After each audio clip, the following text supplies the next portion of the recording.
So Blake Lively says that she's ready to testify at trial, and Baldoni's team says, great, so then live stream it and donate to the victims. Plus, we got a Vanderpump Rules update. We had the Vanderpump Villa reunion. Lots to get into. I hope you're ready for it. Let's get it. You're listening to No Filter with Zack Peter, your go-to source for all the latest pop culture and reality TV tea, served fresh all week long. Now, let's dive in. What's up, guys? Welcome on in. Welcome on in. Welcome on in. Welcome on in. Welcome on in. Welcome on in. Everybody in the club, what's going on? Whew. Okay, what should we dive into first?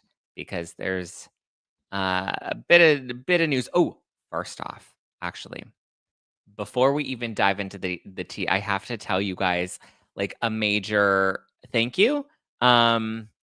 Yesterday and today, actually, Thursday and Friday. Well, as it was, which is the last time I checked, but this morning we are number 3 on Spotify's top TV and film podcast. Number 3, right under The Ringer, above HBO, above NPR. So The Ringer has a ton of different shows: The Rewatchables, The Big Picture, The Watch.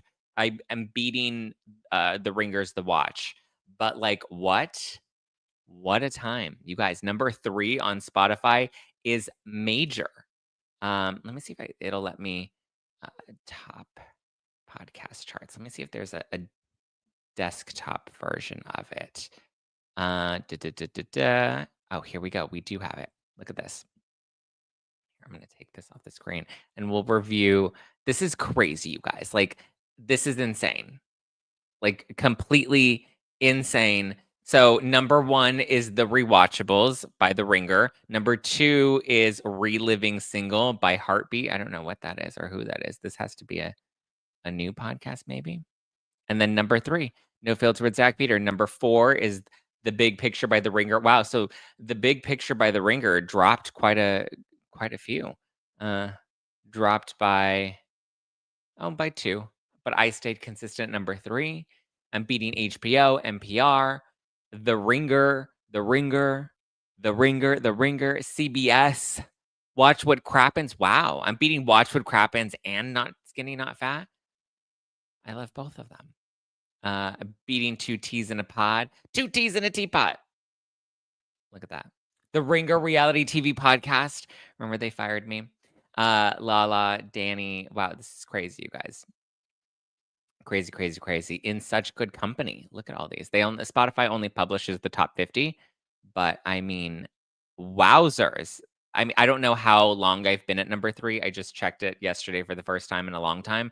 But as of yesterday and today, I am number 3. I love it. Thank you guys for supporting. Continue to listen and subscribe on Spotify. Continue to leave ratings for the show. Continue to comment. Like, all those things help. So please continue to support the show. I love you guys. I appreciate you. And I'm so grateful for all the love. All the love and all the RESPECT. Find out what it means to me. RESPECT.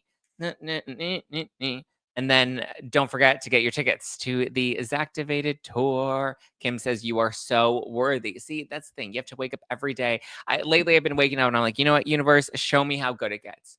Show me how good it gets. I am grateful for all the love in the club, all the love in the club. But just a reminder to everybody, if you want to hang out in person, let's do it. I'm coming to Dallas, Phoenix, Philadelphia, Toronto, Brooklyn, Chicago, Seattle, and Los Angeles. That is Dallas on July 11th, Phoenix on July 13th, Philly on July 23rd, Toronto on July 24th, Brooklyn, New York on July 26th, Chicago on July 27th, Seattle on August 8th, and then Los Angeles, we wrap things up August 10th. Get your tickets right now. Go to nofilterlive.com, nofilterlive.com. Let's get it. Love you guys. Appreciate you guys. I actually do have a couple of messages that maybe we'll share at the end of the show. Some special announcements. But just wanted to say Thank you. Ooh, Cooper says, Arizona, baby. Hey, let's get it. And if you haven't subscribed on YouTube, please subscribe. We're at 97.9. Do you think we can break 98 going into the next week? If you haven't subscribed yet, hit the subscribe button, hit the like button, do all the things. All the things, all the things, all the things. All right. Let's dive in. What should we start with? Did we want to start with the Blake Lively? The Blake, or actually, let's start with Vanderpump Rules. So there is, I don't know if you watched, it's kind of like the forgotten season. What was it? Season 8? I think is what it was. Season 8. It had all of the new people. So it had like it was Stassi, Jax, and Kristen's final season before they all got fired. And they had on all the new people. They had on Danica, they had on Dana, they had on Max and Brett, all of them, right? Which, by the way, Max still like works at a lot of he was at Tom Tom. I think he used to work at Schwartz and Sandy's, and now I think he still works at Tom Tom. So yeah. Tiwa Tambo says, the Philly show's the closest to me. Wish I could go. Why can't you go, Tiwa Tambo? You gots to come. You gots to get on and get it. But so anyway, Charlie was one of the newbies, and I was never really a fan of Charlie. I felt like everyone was like, Charlie, oh my gosh, she's the best. She's the bomb.com. And I was always like, is she though? Like, is she really? Because like I'm not a big fan of hers. But anyway, she was just on a podcast, and what was the name of the podcast here? She was just on the Trying to Figure It Out pod. And she's talking about her time on Vanderpump Rules. And she is saying that her job was never real. But I have some thoughts about that here. Let's play a clip from that podcast interview. Here we go. You were working at Sir while on Vanderpump Rules. Were you getting paid to be a waitress at Sir? I would literally come in, do a fake shift. Oh, it was a fake shift. Though. Yeah, like you weren't actually serving people. No. It got to the. I think that point they stopped doing that. Okay. Because it was just too chaotic. Yeah, so everything was planned. yeah. So I would come in at like before the rush, essentially, or like before people came, and we would film 3 to 5, and I would take fake orders or and then I would leave. That's so crazy. But other people worked there. I didn't. So that's from the Trying to Figure It Out pod. And it's funny because here's some of the comments that people have left as a result of that. Beefy Vibes. Oh, Beefy Vibes he's a cutie patootie. You should follow Beefy Vibes. I wish he had an OnlyFans. He said she's lying because it'll get headlines if she says that Vanderpump Rules was all fake. Pretty sure she did actually work there, as I've heard people say they saw her when the cameras weren't rolling. And then Annie MM says, why is she lying? Jay Frensky says, literally didn't even remember who this was at first. Annie MM also said she tweeted, I wasn't in the last episodes because of the COVID outbreaks. And unfortunately, it kept happening to me because I was actually at Sir working, which sucked. And then another one, Jenna Gutterman says she literally served our table and they weren't even filming. So I agree with Beefy Vibes that this is, we just need a moment of appreciation for Beefy Vibes because you guys are going to love it. You're going to love him. You're going to be like, let me go follow him. Look at that. Boom. Sorry. If you're watching this, we needed a moment of appreciation because the body is bodying. It's body, yada, yada, yada, yada, yada, yada. Okay. But so here's two things about this. She's right and she's wrong. So she's kind of telling the truth, but she's also lying about this. And what I will say is I remember breaking this back when the show was actually coming out. I was telling people they don't actually film at the restaurant anymore. So what they were doing, this was T.I. spills and nobody really wanted to pay attention to it, or like it didn't get the pickup that I feel like it deserved back then. But so what they would do is they would rent out Sir during the day, or they would have nights where it wasn't open and they would close it down and they would use it as for filming. And so they would have like people that would come in and that would, pretend to be patrons that would come. And I believe sometimes they did get free meals, but it was all, so there was a show for Patty Stanger. She had a show on the CW. And I remember my friend Josh, he was friends with one of the producers, and they were like, Patty Stanger is filming this show. We're filming it at this restaurant. So for that entire day, that restaurant was closed, or at least for most of whenever they rented it, it was closed down. And so they had us come in and pretend to be patrons that were just dining there. And I remember Gigi and Reza were on the episode that they were filming that day. And I remember Reza even came up to me, and because obviously I've known Reza for years. And so he came up to me and he was like, oh my God, hi. And I was like, are you guys doing the date? I think they were setting Gigi up on a date. Like Patty Stanger was trying to set up Gigi. But so the restaurant was, so when you saw the episode, when it aired, it looked like the restaurant was like, they were just going and having lunch at this restaurant. People that were watching didn't realize the restaurant was actually closed. Everybody signed a release form, and people there, they covered our tab. So we got to order food, and then we got to eat to make it look like we were real patrons. And then our tab was covered. And so I think we ended up staying for 2 different episodes, and they moved us from one table to another table. Whatever, they needed people to fill the restaurant.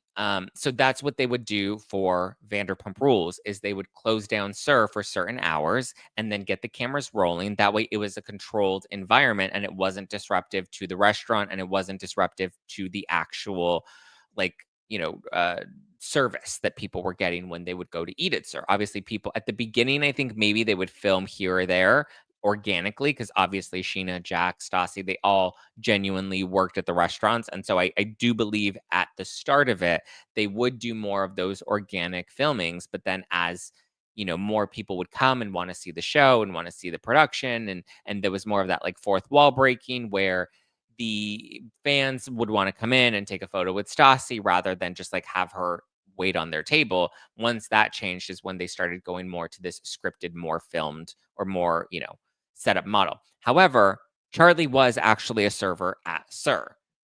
So both things are technically true. She was actually a server. She would actually work there outside of her filming hours, but she didn't film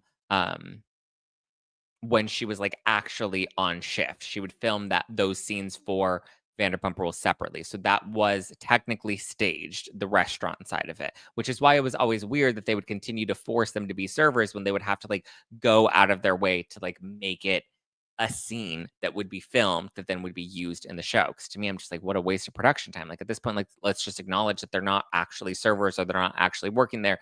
Sheena would pick up fake shifts. Jax would pick up fake shifts at the end. Like they weren't really like working there anymore the way that they used to. It was all staged. But Charlie, however, was actually a server outside of Vanderpump Rules. And I remember their first season, Charlie and Dana and Danica and Max and Brett. I don't know each of their individual contracts, but I do know that they were paid. I think that one season that they did, I think they only got paid like a stipend of $2,000 for the entire season, which is crazy. And not shocking, to be honest, but like it is kind of crazy to think that like they were working there, or that they filmed that entire show and would take on these fake shifts and all of that. But I guess the promise was, if you film with us, you will likely get famous, like Kristen and Jackson, Stassi and Tom and all, and Katie and Schwartz, and you would eventually, you can make a lot more money if you're valuable to the show, and we continue to keep you on. But I think they wanted to keep them in the struggle, in the hustle, in their apartments. Like they didn't want them buying these bigger apartments that now you see the OG cast. They were now buying homes, and you could tell that they had money now, whereas at the beginning they were very scrappy. And so I think they wanted the newer cast to still be that scrappy side. Kenzie says that's the season 8 cast switch up was such a bust. The people they chose were so meh. That's why I'm a little worried about what the new people they bring on for the Vanderpump Rules reboot is going to be like. Because again, I think all of those people want to be the next cast of Vanderpump Rules. They don't want to try and have that hustle, that Hollywood hustle to make it in LA. Now they want to be reality stars. They want to be personalities. And so I think, I don't know, I'm skeptical. And it's also like you can't reinvent the machine. Like it is what it is, that's just kind of the nature of the beast at this point. And you either lean into it, but I feel like with the reboot, they're trying to like take us back to the roots of Vanderpump Rules, when that was what, 12, 13 years ago, 14 years ago. It's like you can't recreate that. That was lightning in a bottle, and you're never going to be able to replicate what that was. But we'll see what they bring. We'll see. All right, let's get into the Blake Lively, Justin Baldoni of it all. But first, a quick message from this week's sponsors. This episode is sponsored in part by Ashwa Mag. So how you feeling lately? A bit stressed, overwhelmed, anxious? Staying mentally fit and emotionally resilient in this increasingly complex world can be tough. Well, you don't have to go at it alone. Let me tell you about Ashwa Mag, the #1 selling natural mood and emotional health support supplement. Formulated by top nutritional psychologists, Ashwa Mag combines clinically tested organic ashwagandha, 2 types of magnesium, L-theanine, and vitamin B6, all of which support a healthy nervous system by targeting the root causes of anxious feelings and poor mood. In just 30 days, 84% of users reported better sleep, while 90% saw an overall mood improvement after 3 months. Listen, ashwagandha has been one of my secrets. I've been taking it for over 10 years now. That, in combination with magnesium and L-theanine, 3 supplements that I've been fans of for many, many years. And I love that you don't have to buy multiple products. It's all together in one product, right? It's one supplement that has ashwagandha, magnesium, L-theanine, and the added benefits of vitamin B6. That combo is muy perfecto. Drug-free, Ashwa Mag can help you feel calm, relaxed, and focused, supporting feel-good neurotransmitters while lowering cortisol levels naturally. We love to lower cortisol. Am I right? Don't let stress control your life. Try Ashwa Mag risk-free with an exclusive offer for the Zack Pack.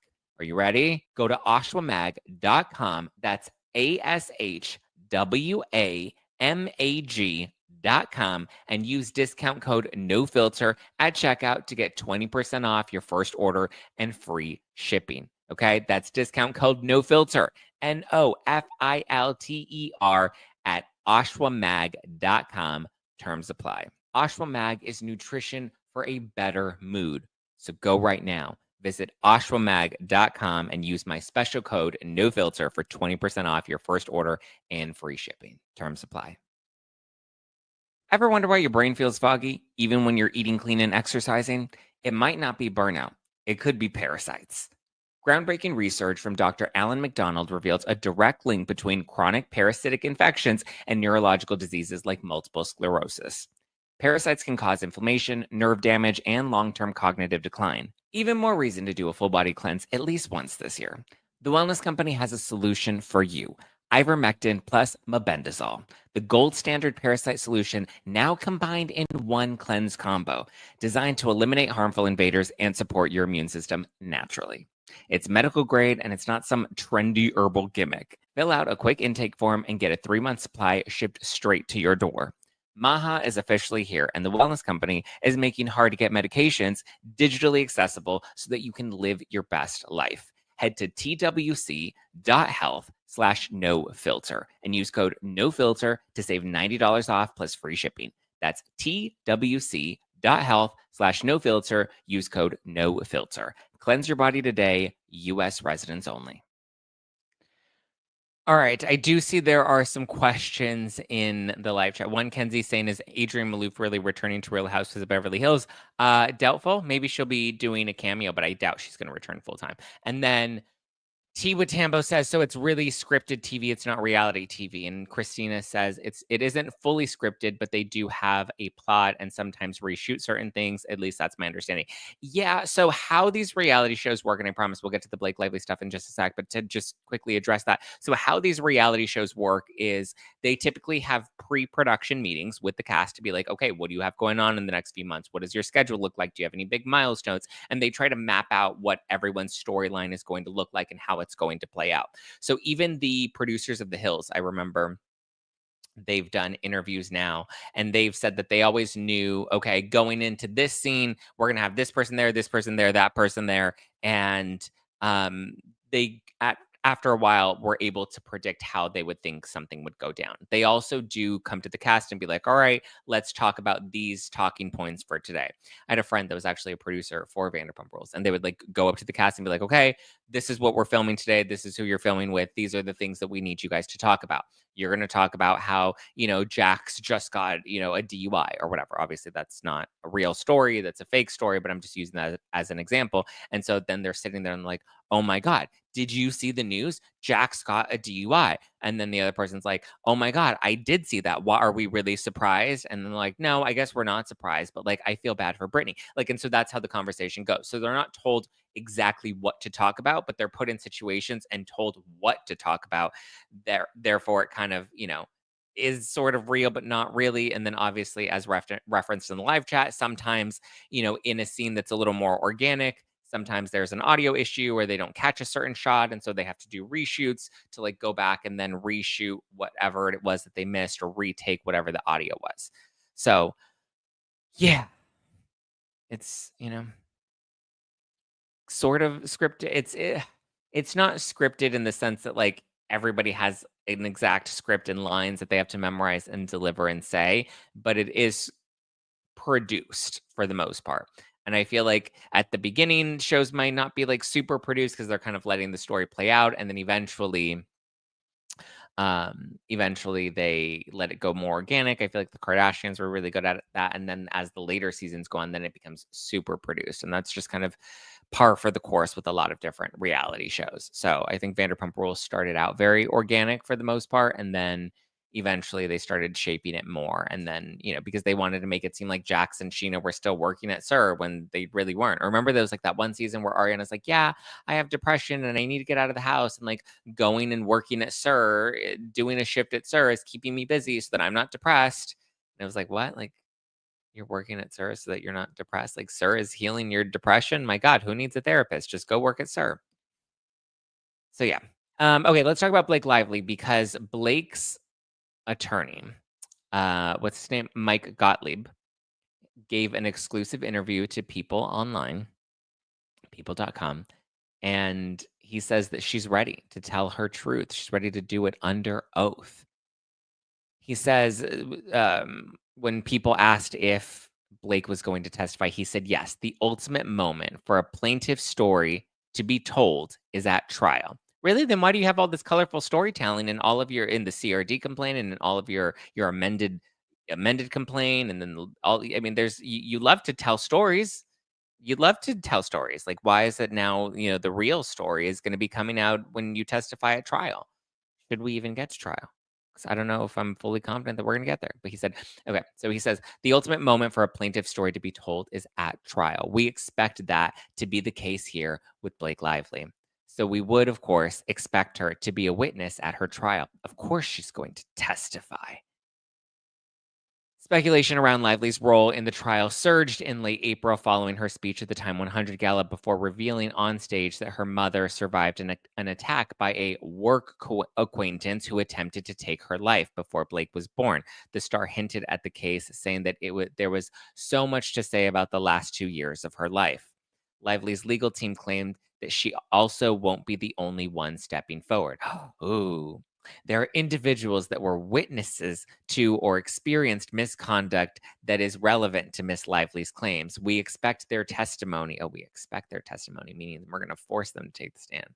We expect their testimony, particularly about what took place on set, will come out through live witness testimony. I can't wait for Freedman to cross-examine. With discovery underway, both parties will begin questioning those involved. In discovery, they'll have an opportunity to ask Miss Lively questions, like likewise, we will have an opportunity to take the depositions of the defendants. Beyond witness accounts, Lively's legal team insists that their case will rely on evidence. I love that evidence is in quotation marks in this People article. In addition to live testimony, the legal team plans to present documents and statements from producers, Sony Pictures, and other eyewitnesses.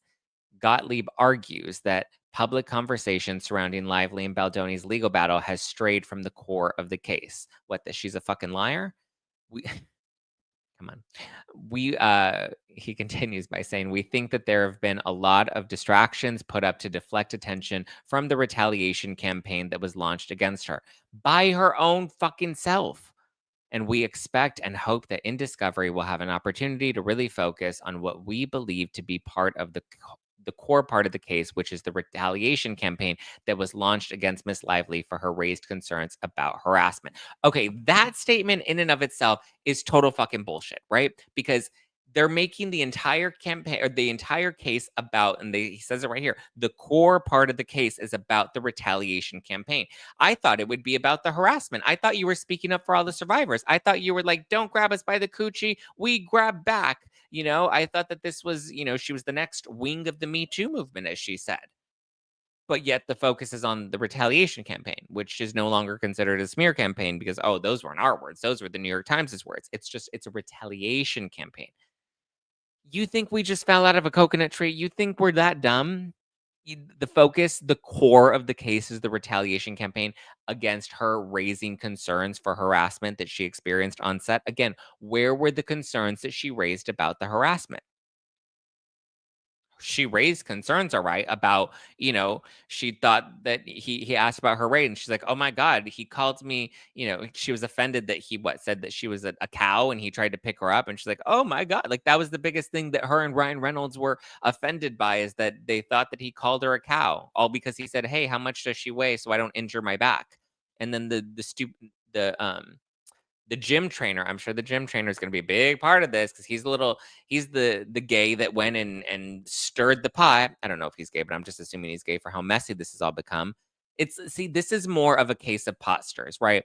The trainer went and told Blake, oh my God, he called you a big fat cow, and he asked how much you weigh, and she's like, oh my God, fat shaming, which he didn't actually call her a big fat cow. That's just how she perceived it in her mind, in my mind, how I perceive her perception of it. But like, come on. This is ridiculous. Like, they keep playing and pandering to the internet. And the fact that this is even like an exclusive that she's going to testify, no fucking shit, she's going to testify. Like, one, she was always going to be deposed by Brian Freedman. He made that clear from the beginning that he was planning on deposing her. And she was always expected to take the trial at her own stand, the same way Johnny Depp and Amber Heard both took the trial in their, or sorry, both took the stand in their trial.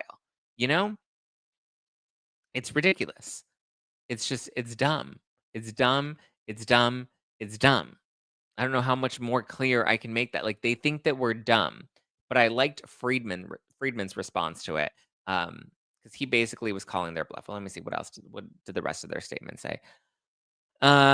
We think that there have been a lot of distractions put up to deflect attention away from the retaliation campaign that was launched against her, and we expect and hope that in Discovery we'll have an opportunity to really focus on what we believe to be the core part of this case, which is this retaliation campaign that was launched against Miss Lively for her having raised concerns about harassment. Again, they have to prove that if there was a smear campaign, the campaign was directly linked to the alleged harassment. And Jed Wallace has denied being part of any of this. Baldoni has denied it. Jennifer Abel's denied it. Melissa Nathan's denied it. And obviously, the argument could be made, well, of course they're going to deny it. They're not going to incriminate themselves. Like, why would they incriminate themselves, Zach? That's dumb. Obviously, I get it. Whether Reynolds will testify remains uncertain. Oh, trust me. I'm pretty sure Brian Freedman's going to depose him. He's currently named as a defendant in Baldoni's countersuit, but Lively's team is moving to dismiss those claims. Doesn't mean they can't still depose him. Our belief is that they're frivolous. Oh, yeah, because remember they said that the claims against Ryan Reynolds were claims of hurt feelings. They said that was the lawsuit against him, it was just hurt feelings. Well, no, he actually did describe Baldoni as a predator. He told WME that he was a predator. Ari Emanuel from WME went on the record on the Freakonomics live taping of the podcast that suddenly disappeared because there was suddenly a magic tech issue. What a coinkydink, right? But so Ari Emanuel said on stage at the Freakonomics taping that, you know, they fired Justin Baldoni, Baloney, Blake and Ryan are good people and ride or die for them. We fired Baldoni. We fired him. So that'll be interesting. And I'm pretty sure they'll put, you know, Ari Emanuel will end up having to testify and he'll be put on the stand and he'll be like, I said fire, but obviously I was like speaking with hyperbole, and like he'll try to skirt his way out of it. It's all dumb. Dumb, dumb, dumb. Over the last few months, Baldoni's team has said that they may subpoena celebrities like Taylor Swift and Hugh Jackman. And Gottlieb says it's completely unclear what claims or defenses in any of these cases celebrities have any relevance at all. Well, I don't know. Your client called them her dragons. So kind of seems like they had some sort of relevance, especially considering Taylor Swift and Hugh Jackman did not star in the movie, nor did they produce the movie. So it's strange that Hugh Jackman was so embedded in the marketing campaign of the movie. Kind of funny. So interesting that Taylor Swift had influence over script rewrites and casting choices. Interesting. So, yeah, I think their involvement in the movie does sound pretty important because if Blake Lively was trying to hijack the movie in an attempt to eventually strong arm Baldoni, then yeah, I would think that Taylor and Hugh would be very relevant, including Bradley Cooper, maybe even Gigi Hadid. I think absolutely Ryan Reynolds. They keep trying to sugarcoat it and being like, don't look over here. Remember, she's a victim. Remember, she's a victim, but she's not a victim of harassment. She's a victim of a retaliation campaign, which they still clearly don't have any evidence of. Otherwise, they wouldn't be saying, just wait until we get into discovery and we dig up all the evidence. No, you said that you had all the evidence. You said that you had a pretty clear case. Waiting for that case to become crystal clear. Do I need to go to Warby Parker and get some fresh prescription glasses for me to see your case clearly? Because right now it's a big fat mess. He says, you have to ask the question, then why are these people being subpoenaed? I just fucking told you. Get your handy dandy notebook out, Gottfried, and take notes. Do they have actual relevance to the case at hand? Absolutely. I just described it to you, right? Why was Taylor Swift involved? Why was Hugh Jackman involved? What was their involvement? Clearly, they had some sort of influence over this film. And if they were not officially contracted to be part of this film, then why were they part of this film? I have questions. Hi, if I'm a member of the jury, I want them to post. I want their testimony. I want to know what relevance they had. I have questions. If you don't think that they're relevant, put them on the stand and let's see. Put them on the stand and show us how irrelevant they are to this case. Seems pretty helpful to me, especially because you would think you would want to have Taylor Swift depose, right? She's besties with Blake Lively. So I would imagine, especially if Taylor Swift did have some sort of involvement in the film, I would imagine that Blake Lively would confide in one of her closest friends, especially a friend that's met Baldoni, right? You would think, oh yeah, Taylor Swift, like Blake would have. I mean, it seems kind of logical that Blake would be like, oh my God, he told me I was sexy. Can you believe that? And Taylor Swift could be like, yes, on this day, Blake Lively came to me in tears because he called her sexy. You know, we said that we wanted the character to look sexy, but how dare he say that the character look sexy? How dare you? You know? Come on. Cooper says, I think everything in the end credits should be deposed. Everyone. Yeah, I agree. I think everyone in the end credits should be deposed. Very curious if we are going to end up seeing Jenny Slate or Isabella Ferrer. I mean, we may have some hostile witnesses on the stand. They're saying that these people are eventually going to testify. I'm sure they will. We'll have to wait and see how this all plays out. Okay, but I love Brian Freedman's response to it because to me, this was so yummy. His lawyer clapped back, Justin's, because obviously Gottlieb is out here trying to be like, oh my God, she's gonna take the stand. It's gonna be groundbreaking. You're gonna see her true heart. You're gonna see her tears in her eyes and the fear that she had when he told her that her spray tan smelled nice. And then she was just in fear on set. She was traumatized that he told her that her spray tan smelled nice. And then he made her feel like a cow by asking her messy trainer how much she weighed. It's insane. Dana says he fat shamed, or Dana says he fat shamed her, and then the next time he called her sexy. Yeah, those are the the big accusations of harassment. And she texts him and she's like, I want the character to look sexy. I think it looks sexy with the beanie. And then he's like, oh yeah, your character does look sexy. And she's like, no, that's harassment. How dare you? How dare you? What? You kissed me in a lover scene when you played my love interest and then you nibbled on my lip? How dare you make out with me in a makeout scene? How dare you slow dance with me? Nobody said that it needed to be an intimate slow dance scene between two lovers. How dare you? How dare you? Right? I've always said, well, then what was the slow dance montage supposed to be? Doing the robot? We're going to do a slow dance montage of the robot and we're not going to touch each other because that's inappropriate. Come on. Come on. Her canker sore. Don't get me started on the canker sore because I still get some. I got a video yesterday. Oh God, who was the creator? Somebody on YouTube did a video on Blake Lively. I saw someone sent me the clip on the DMs. I have to find it though. And it was funny because here, let me see if I can find it. one, he used an old photo of me, which did not like that. Was not a fan that he used one of the old blonde photos of me. Where is that link? Oh my God, it got lost in my DM somewhere. Somebody come get your man. I think he got lost in my DMs. What? In my DMs. What? Okay. I may have lost it. It was in my DMs, but it's somewhere and I don't know where. But so they there was a YouTuber that did a video on this, and he brought up the article that came out. I think it was in Spokedia or something. They quote me all the time, which is funny, and I love reading their headlines because they always come up with fun ones. But there was one specifically about Blake Lively having herpes. Let me see if I can find that. Zack, Peter, Blake Lively, herpes. Oh, here we go. Here's the article. In Sportskeeda. Here, I'll share the screen for you because it's such a yummy. It's probably my favorite headline that I've ever seen of myself. You guys have to get rid of this ad, go away, come again another day. Okay. Surprise. Okay. Because I said this. I don't know if I said this. I think I said this on the podcast. I said that I was surprised that didn't turn into a harassment claim. Zack Peter reacts to reports of Justin Baldoni refusing to kiss Blake Lively because of herpes, which again, just this entire headline is so yummy. It made me laugh. And so I guess they pulled quotes that I said on YouTube, and then those were then shared. One of my quotes was shared on somebody else's YouTube about the whole situation.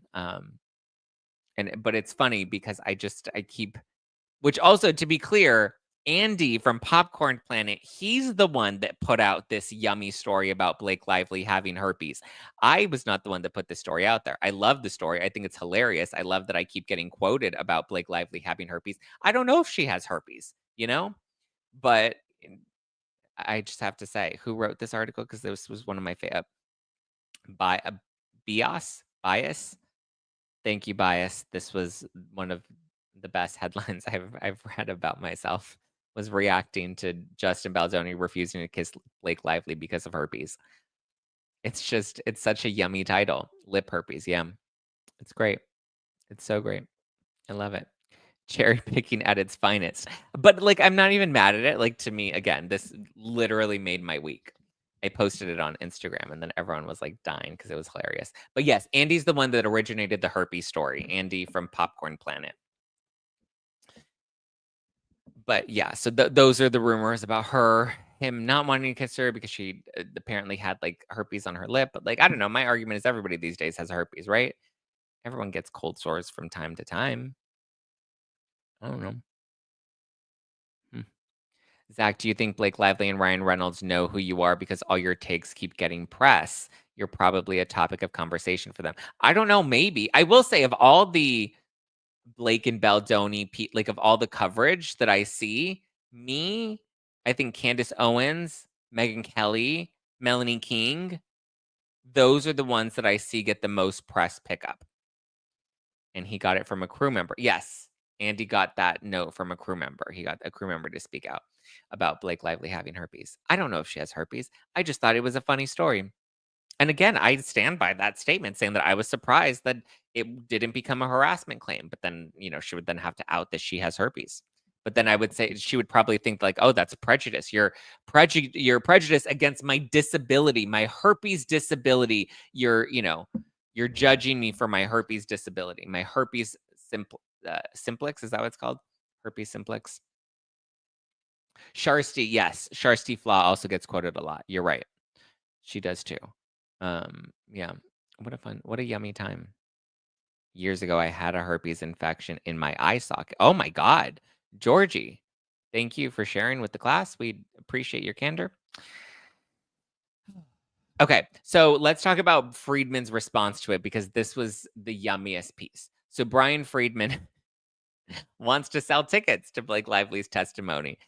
Here, I'll read you his quote. This, to me, it's so yummy because it's Blake Lively's legal team made it seem like they were doing something novel by putting her on the stand, which again, we saw Amber Heard and Johnny Depp both take the stand in their civil defamation. Their civil defamation lawsuits.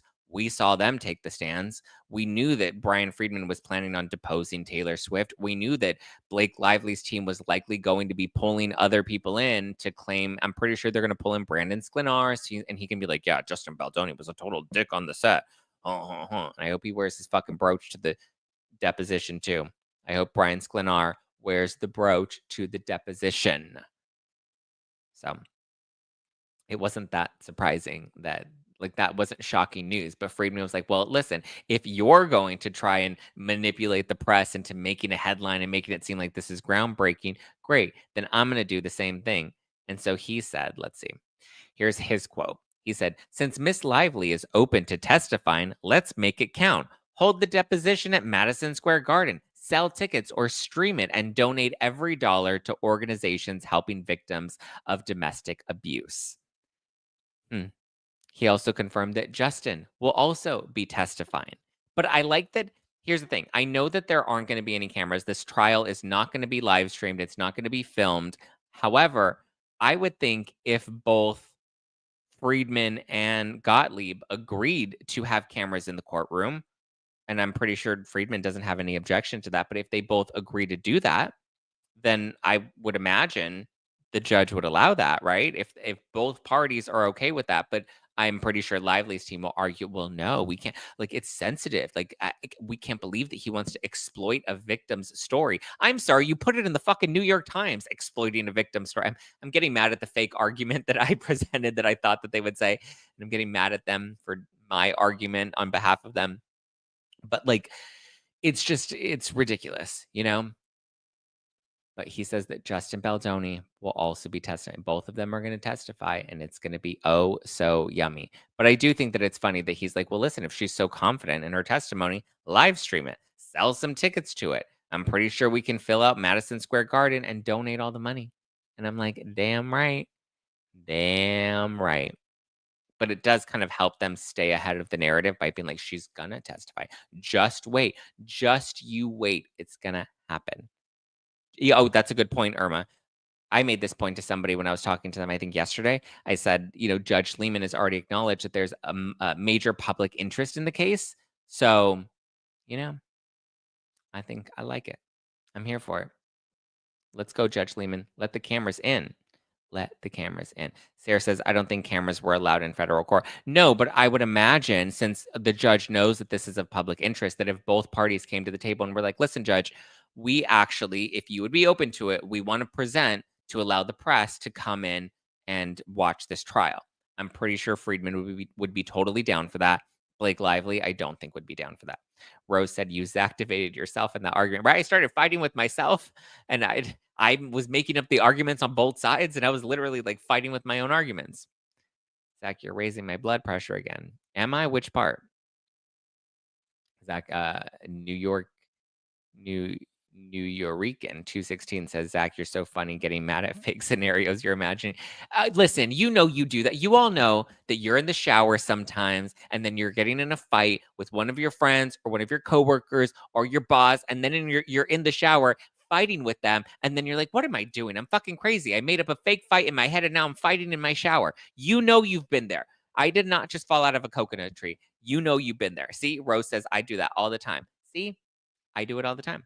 I get myself activated all the time. This morning, I was fighting about a situation that didn't even happen. Somebody texted me asking me a question, and then it spiraled a whole fake argument in my head.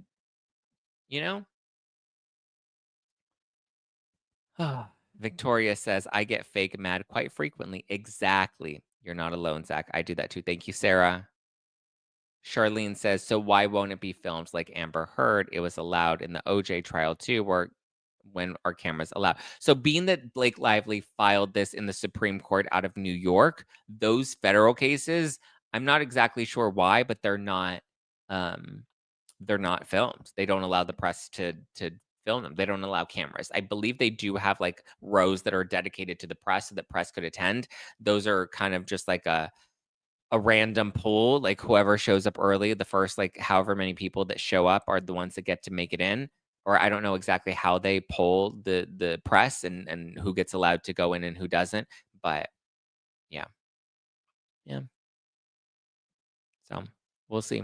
But I did think that that was a very yummy response from Brian Freedman to be like, listen, you're so confident, lady. Live stream it. What are you afraid of? Show the world. Show the world what you got. Show them your truth. You got the truth on your side. You're not lying. You have nothing to hide. So if you have nothing to hide, put it all out there. You know? Put it all out. Last thing, Vanderpump Villa. I watched the reunion. So good. Stassi's role on the show is starting to grow on me. Stassi co-hosted the reunion with Lisa Vanderpump, which was good. We got to see Hannah back.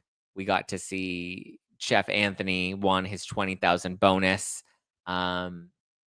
It was interesting. Hannah and Sam. I didn't realize that was a thing. We dive into it more on the podcast. I interviewed Hannah and Hagen, the demon twink, as the internet has labeled him, the demon twink that everybody loves. I like the demon twink. I like him. I think he's really funny. And him and Hannah together were quite a hoot. So we have a full 45-minute. Well, I don't know. There may be some of it that Hulu's making me cut out because it was a little too juicy. I'm hoping that they let me leave it all in. We'll see if they do. Let me leave the full interview as is. But it was kind of yummy. It was a very juicy interview. Lots of when you're asked to review the final edit before it airs, you got some tea. So I'll just tell you that. But the Vanderpump Villa reunion was good. This season was good. The reunion was fun. God. But we didn't get, so I feel like there's maybe some tea on what's his name? Ciotti. He was like remember he had the fake British accent, and there was just so much mystery around him. He was dating Sienna, and they had a toxic relationship, which is ultimately what got Hannah and Marciano booted from the villa. And so that was kind of weird. And then he didn't end up showing up to the reunion because he was busy.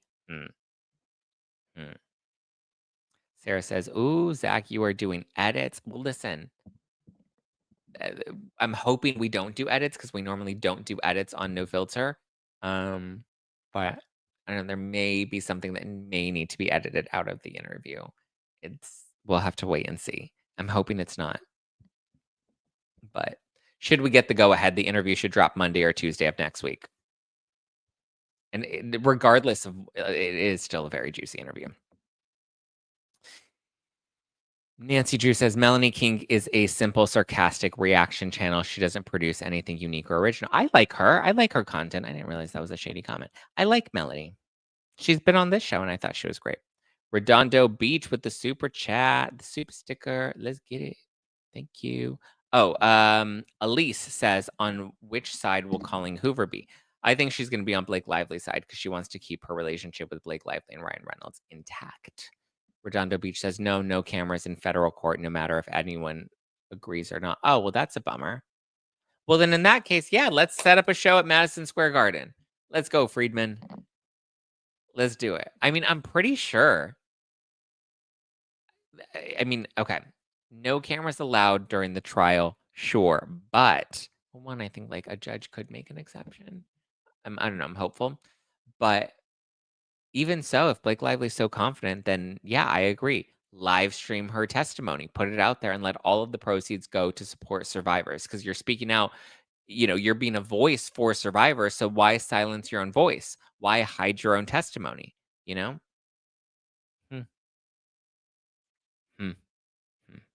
All right.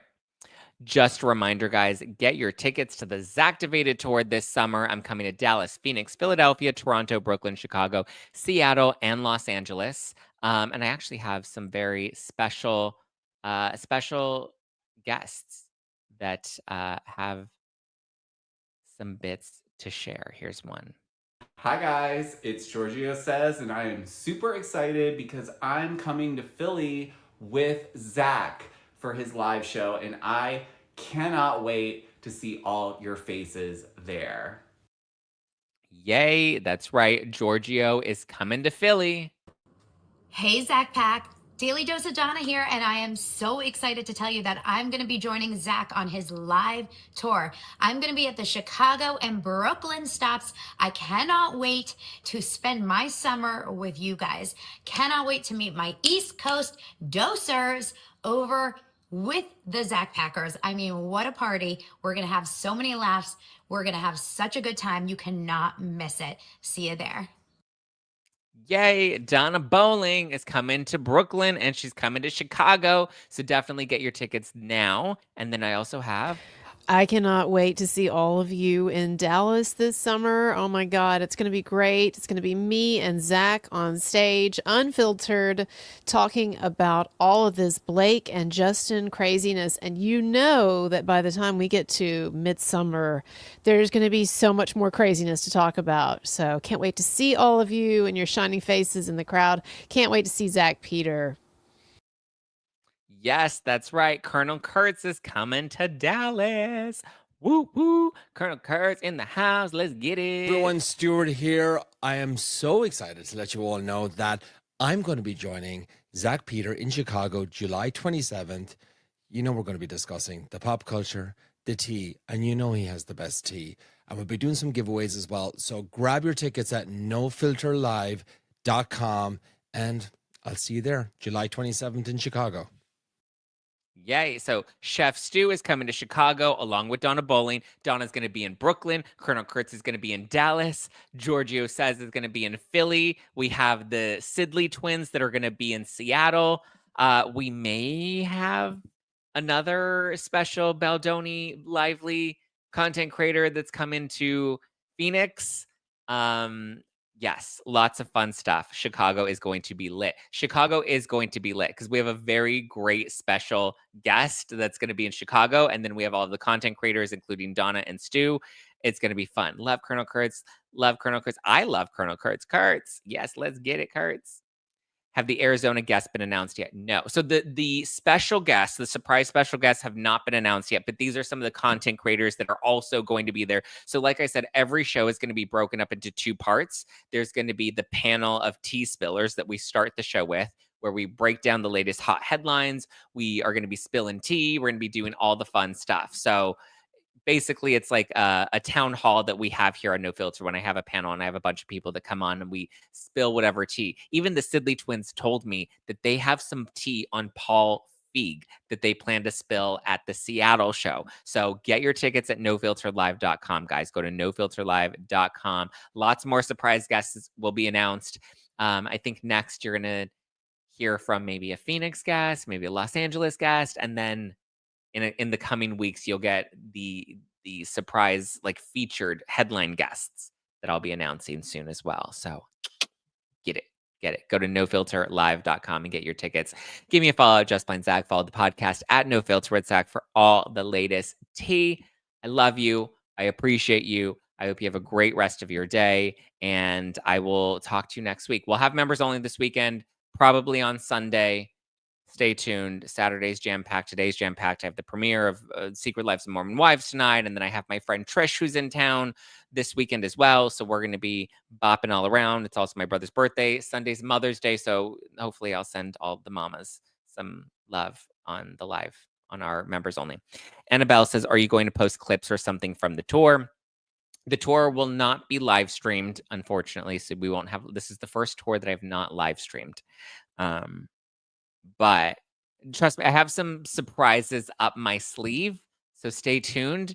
It's gonna be a wet, hot. It's gonna be a very yummy summer with lots of surprises in store. But get your tickets so that you don't miss out. You're not gonna want to miss it. Dallas.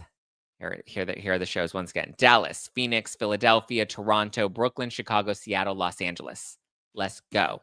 Let's get it. Let's get it. Let's get it. Let's get it. Let's get it. Let's get it. Let's get it. Let's get it. Let's get it. Let's get it. Let's get it. Also, I'm taping Stu's podcast right now. So if you are a fan of Don't Let It Stew, be sure to tape Don't Let It Stew. Or sorry, be sure to watch Don't Let It Stew because I have to tape it in literally 4 minutes. So thank you guys. I love you guys. I appreciate you. Please leave a review on Apple Podcasts if you've been enjoying the show. Hit the subscribe button. We're so close to 100, you guys. We're so close. We're at 97.9. That's just 2,000 away. We're 2,050 away from breaking 100K. I think we can do it this month. I think before the end of May. Listen, I turned 32 on June 15th. By my 32nd birthday, we need to break 100K, right? 100K. Full real estate. I mean, listen, Queen of Pakistan, Onaisha Robinson, is back in Brooklyn. You never know. I feel like that would be kind of fun. You never know. I'm trying to bite my tongue from giving teasers and spoilers about the tour. It's going to be fun. It's going to be yummy. It's a live taping of the show. We're going to hang. We're going to party. We're going to do all the good things. The VIP package is very cool, actually. I just want to close on this note because a lot of people have been asking about the VIP package.